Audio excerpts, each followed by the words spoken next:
Hi, my name's Chris Caddo. Over the best part of the last 20 years, my career has been focused on financial management. More specifically, over the last 4 years, I've been a regular presenter for leading international accounting bodies on financial management and business performance management. I've been lucky to present on behalf of the Institute of Chartered Accountants, Institute of Public Accountants, ACCA, CIMA, CPA Australia on a regular basis. I've also taught financial management at university level. Now, what I'm going to do in this next series of videos is to teach you some of the core concepts that you require to improve your personal financial position. These core concepts can be broken down into 3 areas. First is to understand value. You must understand what value is and how value is created. Secondly is to understand money and how money is involved in the transfer of value. Lastly, you must understand the relationship between money and wealth and how wealth is actually created by individuals. So let's step into it. In this first video, what I want to focus on is value and 2 key concepts about value. And actually 2 things which I would say are the most expensive things in life. Now, what would you think are 2 of the most expensive things in life? What would they be? One of the first things that I would say is one of the most expensive things in life is insecurity, is personal insecurity, is about keeping up with the Joneses. Let me give you an example of how insecurity can be very expensive in how it permeates through your life. Okay, let's have Bill and Frank. Okay. Let's just suggest that Bill and Frank have the same circumstances throughout their life in terms of their income and their roles and their jobs and how they grow in their income throughout their life. And let's say that both Bill and Frank, when they were young guys, went out and bought a house, stretched themselves and bought a house for 300k. Now this is in Australian dollars, so if you're watching this from overseas, just consider what it might be as an average house price in your area. So let's say Bill and Frank, they both go out and buy themselves a $300,000 house. 10 years on, they move on and they say to themselves, do you know what? We're in a much better financial position now. We've got our promotions and pay rises. Let's improve, let's move to a bigger house. We've started to have a young family. So let's grow, let's get some more rooms, let's live in a better suburb. So they move on and they spend and they buy another house. Both of them buy at the same value. So they've gone off and now they're upwardly mobile, improve their financial position, improve their income, improve their role within the organisation they work for, and now they've both bought a $600,000 house. Over the years, over the next 10 years, they keep progressing. They keep improving in terms of their roles, what their income is, and how much money they make. And they keep improving in regards to their personal financial situation. But this is where they depart. Bill decides, do you know what? I'm going to really stretch myself. I'm going to go live in that suburb that I've always wanted to live in. Why? Because all his friends are living in that suburb now.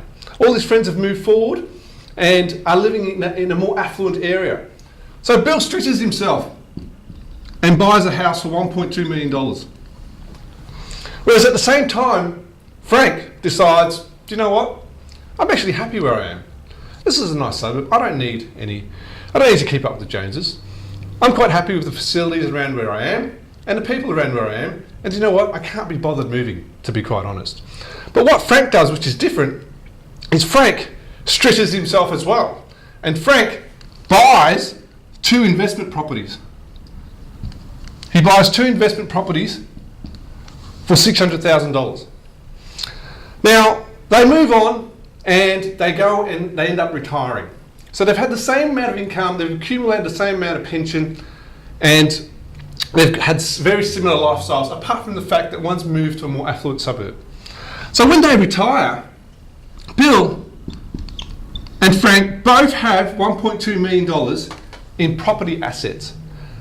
However, the big difference between Bill and Frank is, Bill is living in a house that's $1.2 million worth. His entire house. Now, what's the problem with that? The problem with that, and the advantage that Frank has, is Frank might be only living in a $600,000 house, But Frank has 2 investment properties, which is earning him, let's say, 5%. So Frank lives in his more modest house, but Frank has an income of $30,000 a year from his investment properties. Bill has 0 income from his investment properties. So who's in a better financial position? Frank has his properties and $30,000 of income per annum. Bill has his property and 0 income. But why is Bill in a difficult circumstance?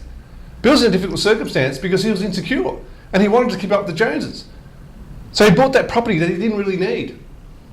Think about that. Insecurity can be one of the most expensive things. So let's say they've both got the same pension plans, that everything else is the same, but Frank is better off $30,000 a year going forward. So as you can see, insecurity can potentially make you purchase things that you may not need. And you could use this as an example for a car. You can use this for an example for any material item. Insecurity can sometimes lead you to do things that you don't necessarily need and won't return the appropriate value over time. The second key item, which is potentially the most expensive item in your life, is ignorance. Let me give you an example. When I first started my business, I was offered the opportunity to join a local accounting firm. And what they offered me was an opportunity to share their office and to work in collaboration. However, there was a catch. I wasn't allowed to service their ongoing clients, and we had to create a separate entity. So what that meant was I was actually starting a business on my own accord in any case. So that $25,000 to share the office was actually a very bad deal, in that I was not buying anything for that $25,000. I could have just gone out and rented my own property. But because I understood what a business was and what investing in business is, I knew that that was a bad deal. So clearly I didn't go ahead with that. However, there are a lot of people who don't understand what they're getting themselves into, and that is ignorance. And we're all offered attractive inducements and incentives to do all sorts of different things over time. But if you don't really know what you're getting yourself involved in, you don't really understand the implications and the circumstances, and you have a little bit of ignorance around that, it can be extremely expensive exercise. So ignorance is the second thing which could be extremely expensive in your life. So in this first video, what we've talked about is understanding value. Understanding value and understanding, first of all, how insecurity can impact the value in your life and how ignorance can impact the value in your life. Now this is the first of a series of videos which ties into our program of how to become a suburban financial champion. So I look forward to talking to you in our next video, where we'll give you another quick tidbit on how you can improve your financial circumstances. So think about, what are you doing, what are you purchasing in your life which is out of the need to service your insecurities? And if you're making some major decisions in your life, how are you asking for advice from somebody you trust and somebody you know, so that it clears up any potential ignorance that there may be about what you're getting yourself into? I look forward to seeing you in the next video. Bye for now.